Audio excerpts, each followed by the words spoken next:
Hi అండి, అందరికీ నమస్కారం. చాలామంది మా చిన్నోడి గురించి అడుగుతున్నారండి. ఎన్నిసార్లు ఎన్ని కామెంట్లు చేశారో నాకు తెలుసు. నేను ఎవ్వరికి రిప్లై ఇవ్వలేకపోయాను. ఆ వీడియో చేసి పెడదామంటే అసలు నాకు కుదరలేదు. ఈరోజు చెప్దాం అనుకుంటున్నాను. మా చిన్నోడు ఏంటి, ఎలా పుట్టాడు, పుట్టాక ఎలా ప్రాబ్లమ్స్ ఫేస్ చేశాడు అన్నీ మీకు వీడియోలో పెడతాను. ఇప్పుడు ఇవాళ కూడా నిన్న కూడా మెసేజ్ చేశారు, అమ్మ మీ బాబు గురించి చెప్పండి, అసలు ఏమైంది, ఏంటి ప్రాబ్లం అని. మా చిన్నోడు కడుపులో ఉన్నప్పటి నుంచే వాడికి నాకు ఇద్దరికి కష్టాలు స్టార్ట్ అయినాయి. అయితే ఆపరేషన్ చేసి తీశారు. తీయగానే డాక్టర్ గారు అరే బిడ్డ ఎదగలేదు అనేసారు.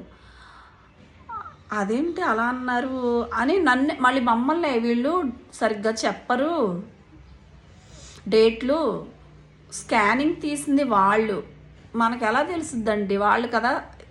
డెలివరీ చేసే ముందు ఆపరేషన్, నాకు పెద్ద ఆపరేషన్ అయింది, చేసే ముందు వాళ్ళే స్కాన్ చేసి నీకు రేపు ఆపరేషన్ అమ్మా అని చెప్పి పెట్టినప్పుడు బిడ్డ ఎదిగిందో లేదా వాళ్ళు కదా చూసుకోవాలి. వాళ్ళు అలా వాళ్ళ చేసేసి మళ్ళీ మమ్మల్ని అని మళ్ళీ పిల్లలు పట్టకుండా ఆపరేషన్ కూడా చెయ్యము, బాబు పరిస్థితి బాగాలేదు అని చెప్పారు. లేదండి బాబు ఎలా ఉన్నా, ఫస్ట్ ఒక బాబు ఉన్నాడు కదా, నాకు రెండు ఆయన ఎలా ఉన్నా పర్లేదు, మాకు ఆపరేషన్ చేసేయండి అని నేను పిల్లలు పట్టకుండా ఆపరేషన్ చేయించేసుకున్నాక బాబుని చూస్తే నేనేం చేశానంటే కడుపుతో ఉన్నప్పుడు ఎన్ని బియ్యం తిన్నానో నాకే తెలియదు. ఆ బియ్యం తినేసి తీయగానే ఆ బియ్యం మొత్తం పిల్లోడికి నాచులాగా పట్టేసింది అనమాట. ఫుల్ బాడీ మొత్తం